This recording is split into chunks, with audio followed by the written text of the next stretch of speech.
दोस्तों, कोर्ट में एक ऐसा केस पहुंचता है जिसको सुन करके सभी हैरान थे। जज भी हैरान था, वहां के वकील भी हैरान थे, क्योंकि एक व्यक्ति पहुंचता है। दरअसल उसका नाम सुरेश होता है। वो आंखों से अंधा होता है और वो अपनी पत्नी पर इल्ज़ाम लगाता है कि ये रात में अपनी जगह घर की जो नौकरानी होती है उसके साथ मेरा शारीरिक संबंध बनवा देती है और उसके बाद में ये बैठ करके खुद मज़े लेती रहती है। जो कि उसकी पत्नी होती है, उसका नाम संध्या होता है, वो कहती है कि ये सब झूठ है, मैं ऐसा क्यों करूँगी, मैं क्यों किसी और के साथ अपने पति का संबंध बनवाऊंगी। ऐसी शायद ही कोई स्त्री होगी जो अपने पति का संबंध दूसरे के साथ बनवाएगी। दोस्तों, इस तरह का केस होता है। जज भी हैरान होते ये सुन करके कि ये किस तरह का केस आया है। लेकिन दोस्तों, इस पे जो दोनों तरफ के वकील होते हैं वो अपनी अपनी बहस करते हैं। दोस्तों, मैं कहानी शुरू करूं इससे पहले सिर्फ आपसे यही कहना है कि दोस्तों एक लाइक कर दिया करें, जिससे मेरा हौसला बढ़ता रहे। नमस्कार दोस्तों, मेरा नाम है अजय श्रीवास्तव। दरअसल दोस्तों, ये कहानी कुछ साल पहले से शुरू होती है।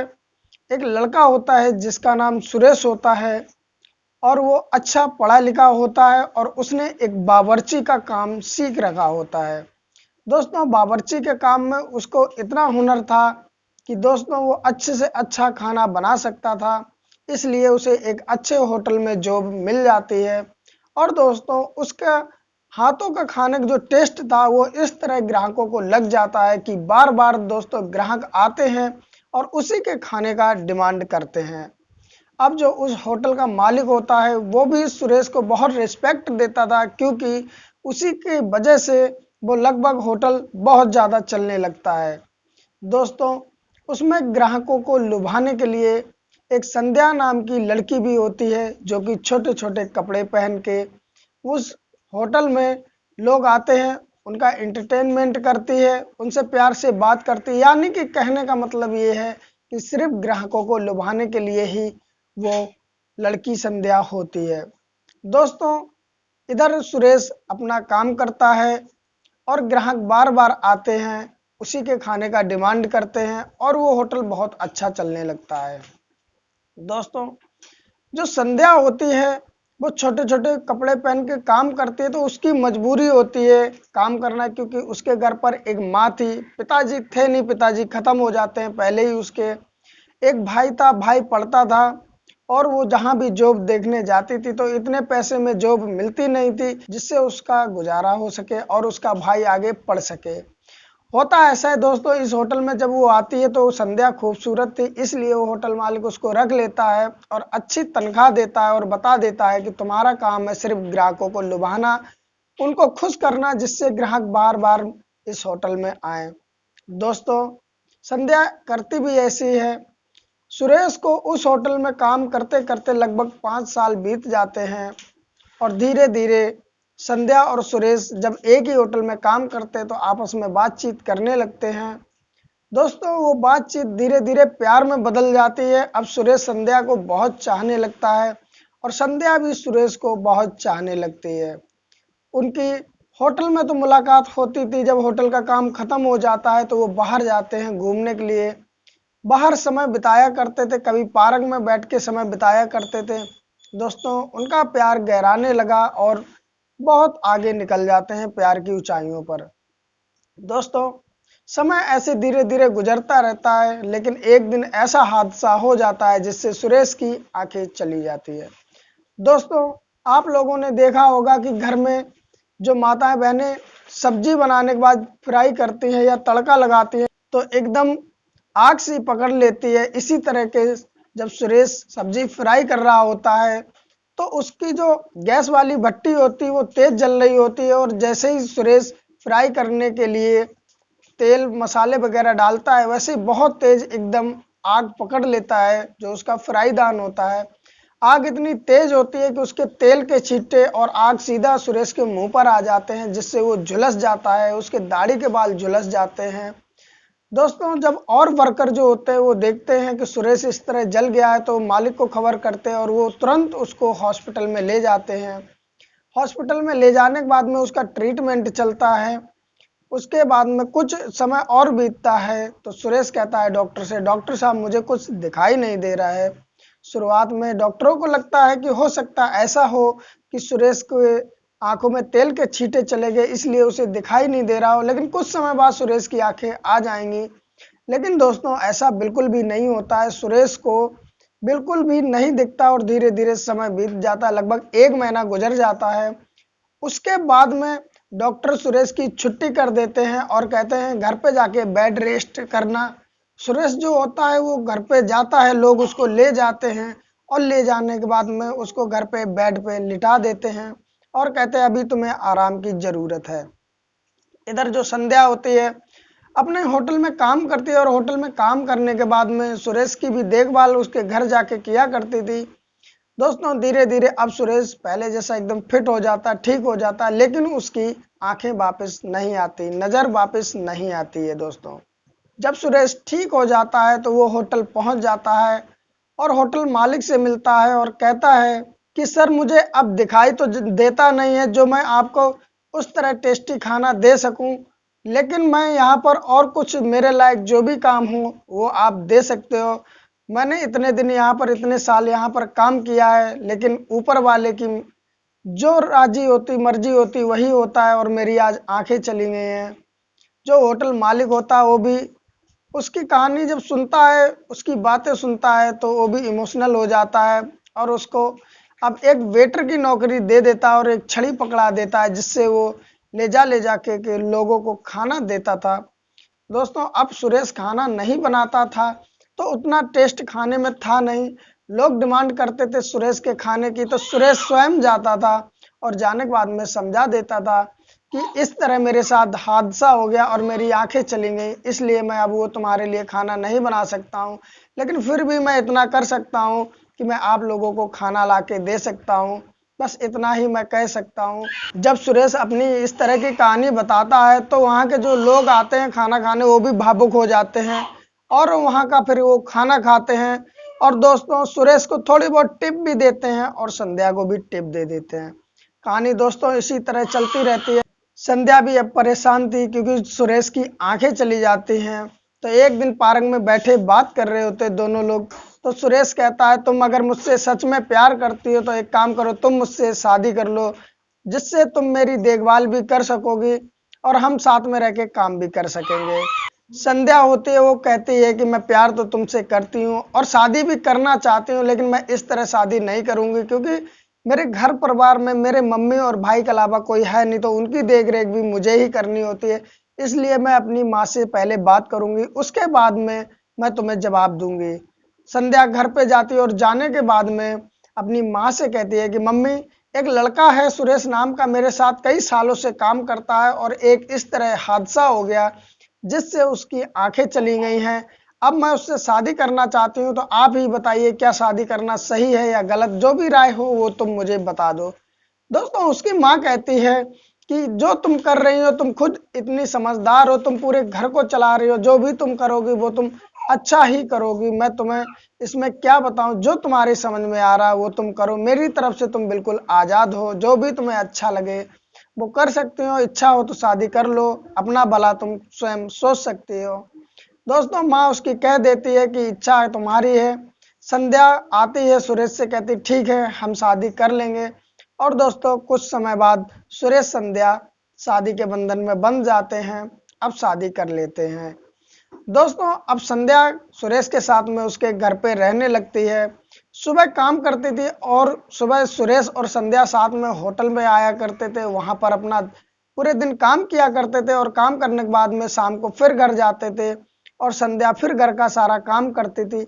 जिंदगी अच्छी चलने लगती, दोनों शादी करने के बाद में अपनी जिंदगी में खुश थे क्योंकि उन्हें एक दूसरे का प्यार मिल रहा था, सपोर्ट मिल रहा था। कुछ और दिन बीतते हैं कि संध्या को लगने लगता है कि शायद घर का भी काम करना पड़ता है और होटल का भी तो करना ही पड़ता है, तो कहीं ना कहीं उस पर मेहनत ज़्यादा पड़ रही है, काम ज़्यादा हो रहा है, इतना उससे शायद लगता है कि ज़्यादा हो रहा। तो वो एक दिन सुरेश से कहती है कि सुरेश मैं इस घर में एक नौकरानी रख लूं जिससे घर का काम वो कर लिया करेगी और होटल का काम वहां पर हम तुम तो करते ही हो, घर पे आके हमें नहीं लगना पड़ेगा। तो सुरेश कहता है कि अगर तुम्हें लगता है काम ज़्यादा पड़ रहा है तो एक नौकरानी रख लो, उसमें दिक्कत ही क्या है।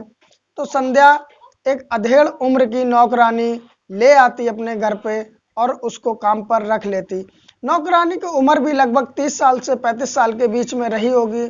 दोस्तों होता ऐसा है कि अब नौकरानी घर का काम करने लगती है और जो संध्या होती है वो अपने पति सुरेश के साथ में होटल जाती, पूरे दिन वहां पर होटल का काम करती और शाम को घर आ जाती। घर पे अब उसे काम सारा किया कराया मिलता था और उसके बाद में आराम से खाना खा पी के वो सो जाते थे। दोस्तों कुछ समय तो ठीक रहा। एक दिन सुरेश को ऐसा महसूस हुआ कि जब मैं शारीरिक संबंध बना रहा हूं तो मेरी पत्नी संध्या ना होके ये मुझे कोई और लग रही, क्योंकि जब वो संबंध बनाता था संध्या के साथ में तो उसकी फीलिंग उसे अलग ही होती है और अब वो संबंध बना रहा था तो उसे ऐसा लग रहा था कि उस घर की वो नौकरानी ही हो जो उससे संबंध बना रही हो, क्योंकि जो शरीर की महक, खुशबू महक, ये उससे पता चल जाता है। लेकिन सुरेश कुछ नहीं कहता, वो मन ही मन में सोचता है कि ऐसा पता नहीं क्या है जिससे संध्या मुझसे बेवफाई कर रही है और मुझे ये नौकरानी के आगे डाल देती है। दोस्तों समय धीरे धीरे गुजरता रहता लेकिन वो कुछ भी नहीं कहता। अब आए दिन यही होने लगता है, जब भी वो संध्या को शारीरिक संबंध के लिए बुलाता है तो वो महसूस करता है कि संध्या नहीं होती है, ना ही कुछ संध्या उससे बोलती है, ना ही कुछ, चुपचाप आके उसके बिस्तरों पर लेट जाती है और जो पहले मजा संध्या के साथ में आता था वो मजा उसे नहीं आ रहा होता है। वो समझ जाता है कि शायद ये घर की नौकरानी ही है जिससे संध्या आगे इसको कर देती है और इससे ही मेरा शारीरिक संबंध बनवा रही। इसके पीछे वजह क्या है मैं नहीं जानता हूँ।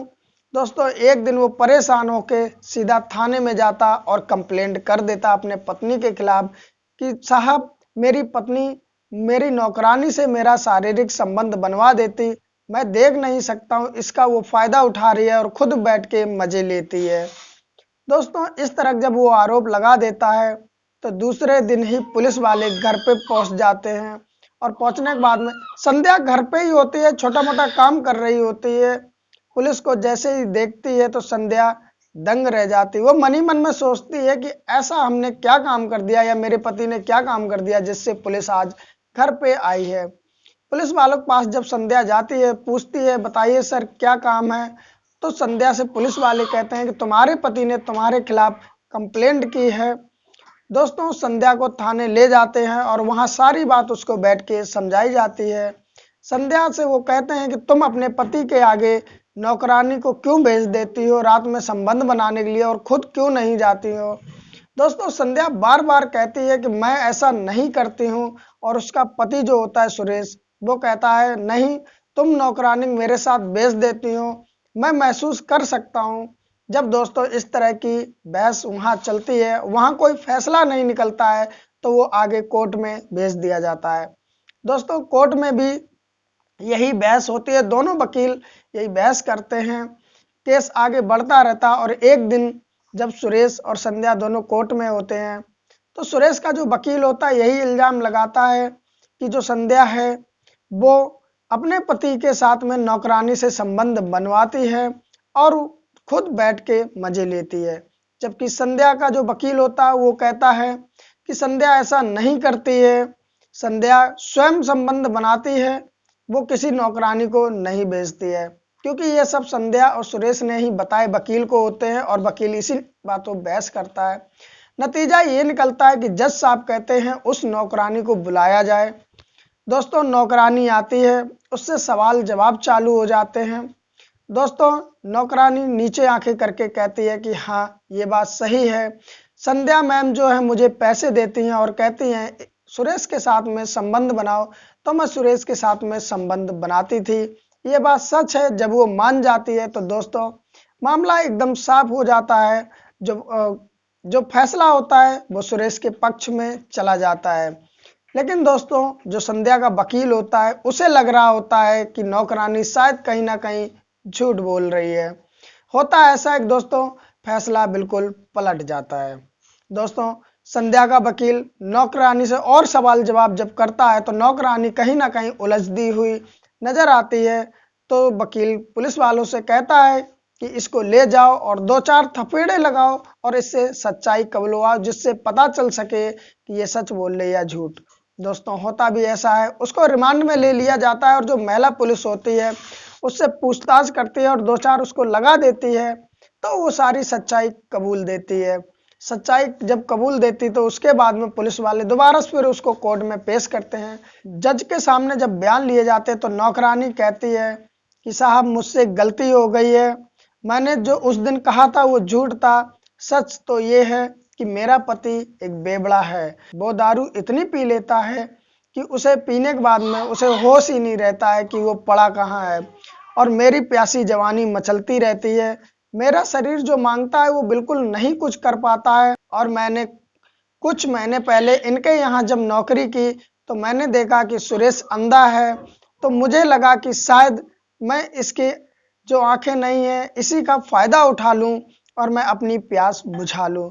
मैंने किया भी एक दिन ऐसा ही, और मेरा इस चीज में साथ भी ऊपर वाले ने दिया, क्योंकि जो संध्या मैम थी वो शाम को दूध पीने का उनको शौक था, तो मैं उसी दूध में इनको नींद की गोली दे देती थी, जिससे संध्या मैम सो जाती थी।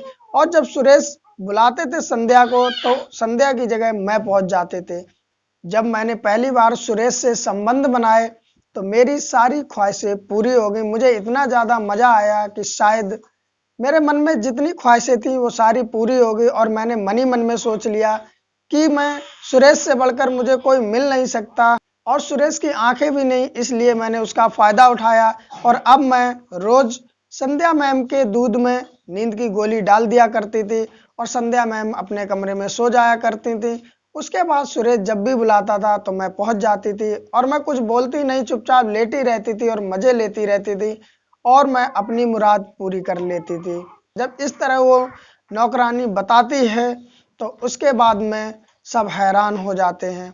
दोस्तों जो जज होता है वो संध्या और सुरेश में सलाह कराता है, बाइज्जत बरी कर देता है। दोनों निर्दोष होते हैं, अपनी अपनी जगह ठीक होते हैं, और उस नौकरानी को 10 साल की सजा दे देते हैं। लेकिन उसके बाद में संध्या सुरेश पर उल्टा ही केस ठोक देती है। संध्या कहती जब सुरेश ने पहली बार नौकरानी के साथ में सेक्स किया, यानी कि संबंध बनाया, तो उसे जब पता चल ही गया था कि मैं नहीं हूँ, कोई और है या नौकरानी है, तो उसने मुझे क्यों नहीं बताया, और रोज वो उससे संबंध बनाता रहा। डायरेक्ट थाने ना जाके मुझसे पूछता तो सही। इसका मतलब ये है कि ये जानबूझकर उस नौकरानी के साथ संबंध बनाता रहा और मजे लेता रहा, और मुझे बताया भी नहीं, और आज मुझे लाके मुझ पे ही इल्जाम लगा के अदालत में खड़ा कर दिया। दोस्तों अब संध्या सुरेश पे केस कर देती इस बात का कि इसने मेरे साथ धोखा किया है, इसे पता होते हुए भी ये उससे संबंध बनाता रहता। लेकिन दोस्तों जो जज होता है वो दोनों को समझाता है कि सुरेश की तो आंखें नहीं है। फिर सुरेश से भी पूछता है कि जब तुम्हें पता चल गया तो तुमने कहा क्यों नहीं। तो सुरेश कहता है कि जब मैंने पहली बार ऐसा महसूस किया तो मुझे लगा हो सकता कि शायद ये संध्या ही हो। मुझे पूरी तरीके से विश्वास नहीं था, और ना ही मैं इसी वजह से पूछ सका कि अगर मैं पूछूंगा तो कहीं ये संध्या हुई तो ये मन में सोचेगी कि मैं इस पे शक कर रहा हूँ, इसलिए मैं पूछ नहीं सका। जब मैं कई महीने गुजर गए इस तरह होते होते, तब मुझे यही दिखा कि मैं थाने जाऊं और कंप्लेंट कर दूं, पुलिस वाले खुद सच्चाई सामने ले आएंगे, और मैंने यही किया। दोस्तों जो जज होता है वो संध्या को भी समझाता है और सुरेश को भी समझाता है, और दोनों को समझा करके दोबारा से घर भेज देता है। अब वो दोनों फिर से प्यार से रहने लगते हैं। संध्या कहती है अब मैं किसी नौकरानी को नहीं रखूंगी, घर का काम स्वयं करूंगी, और दोस्तों वो स्वयं करने लगती है। ये रही दोस्तों कहानी आप लोगों को कैसी लगी प्लीज़ कमेंट करें, और दोस्तों एक लाइक तो कर ही दिया करें, और दोस्तों चैनल को सब्सक्राइब कर लें, और सब्सक्राइब करने के बाद में एक घंटी आएगी उसको दबाकर ऑल पे कर दें। और कहानी अच्छी लगी हो दोस्तों तो अपने दोस्तों को शेयर जरूर करें। फिर मिलते हैं किसी नई कहानी में, जब तक लिए नमस्कार।